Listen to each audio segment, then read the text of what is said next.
I'm Val from Fat Girl Gets Fit at Last, and I've had a few people ask me how they can open their hips up, warm up their hips to get into full lotus, and what I've been doing to improve that in myself. I'm not a yoga professional or instructor of any kind. I'm just a struggling yoga student, and this is just what I've been doing on my own to work on my flexibility in my hips and legs. I have back issues from an old injury from when I was a kid, and what I've started doing is stretching every morning and every night before I even get out of bed and right before I go to sleep. This takes about 15 minutes, but I'm going to run through it pretty quickly here for you so you can get an idea of the things that I've been doing which have helped me get everything loosened up through my hips, and so far, knock on wood, has helped my back as well stay in line. Okay, so when I wake up in the morning, the first thing that I start with is thread the needle. And just take it slow, because obviously all your muscles are tight and cold. So I will stay in something like this for, a minute or two even. And slowly I will pull in harder. And where I feel this is right along here. There's a name for this band, which I don't know, but there's a band of tendons and ligaments that runs along here. And this is where I feel it opening. The further you can get your foot out and your knee out this way, the more it pulls. So I will spend some time doing this and finally get up where I can reach my toes. So not only am I stretching this, now I'm also stretching my calf and my hamstrings and my glutes on the other side. And I'll hold this for a minute, really a long time. Of course, always do both sides, okay, same way. And hold it for a good long while, as long as you can, really. From there, I'll bring in to, I believe this is a bound angel, and this stretches my inner thighs. So we've stretched our outer thighs and our glutes, and now we need to work on the inner thighs. Always counterbalance. That's one thing I've learned in yoga, is when you do one thing, you need to counterbalance the other side, okay? So I'll do this and hold this way for a while. And from here, usually I'll go out into a happy baby, which I'm not very good at. As you can see, I can't get my knee down very far.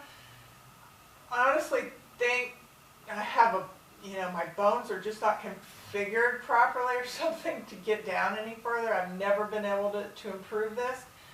But again, now I'm stretching the back of my legs and my inner thighs still again. From here, I do a wide-legged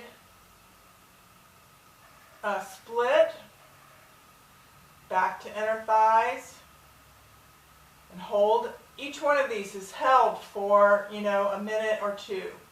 From here, come up, and as best as you can, try to straighten your legs. So now we're back to the glutes and hamstrings and calves.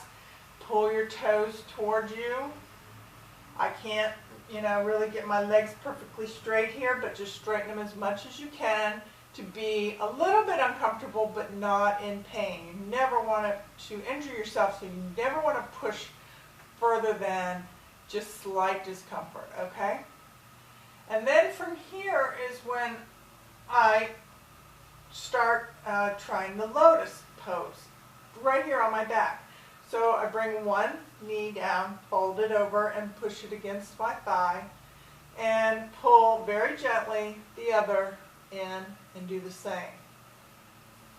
And pull this whole thing in toward my body, gently, gently, gently. And where this really gets me the most is actually on top of my legs and ankles here. That's where it gets me. But I can also feel the stretch right down the side of my hips.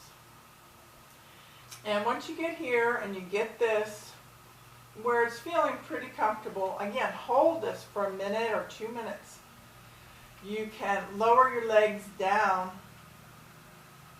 and that will stretch and pull even more. You can get a pillow and put underneath your legs. That's what I do when I'm in bed. I didn't bring one out here with me. But just keep lowering it down and that will stretch even more. Okay? And then gently, gently release. And do the other side. Always do the other side, right? Pull them in. And when you're ready, first pull towards you, and this stretches up along your glutes and your hamstrings, and then go away. And for me, that stretches the top of my thigh, shins and ankles up in here. And pull it down. And then back up. And always counter. So for this, I counter again with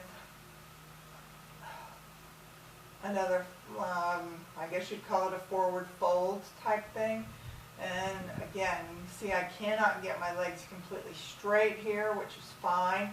Just as long as you feel the pull all the way up from your glutes, your hamstrings, your calves, the whole thing, right? The last thing another thing that you can do is when I sit up finally is to do what they call a fire log pose, which is stacking both of your feet on top of each other like logs on a fire, and lean forward, coming down into dolphin or further if you can, and let your head fall. And this really stretches, again, that same band along the outside of your thighs. If you can't, some people can't get your knee down onto your foot, that's fine. If it's up here, just gentle, very gentle pressure on your thigh to help stretch it down little by little. And like I said, everything, always change sides, first of all, right? But everything here that I've just run through takes me about 15 minutes every morning and every night. And, you know, it's really a yin yoga type practice that I've been doing to try to help my back and stretch everything out. And I can really see a difference in the opening of my hips, although my hamstrings are still, you know, resistant to stretching very much. But little by little, right? And I think consistency is the key. I've been really trying to be very consistent with it, doing it maybe 5 out of 7 days a week, okay? So that's what I've been doing, and that's helped me get where I can comfortably get into lotus pose, which I could not do before. It would just kill my legs, okay? But it doesn't anymore, so it is working. So that's it. I hope that helped, have helped you, and I'll see you next time. Namaste.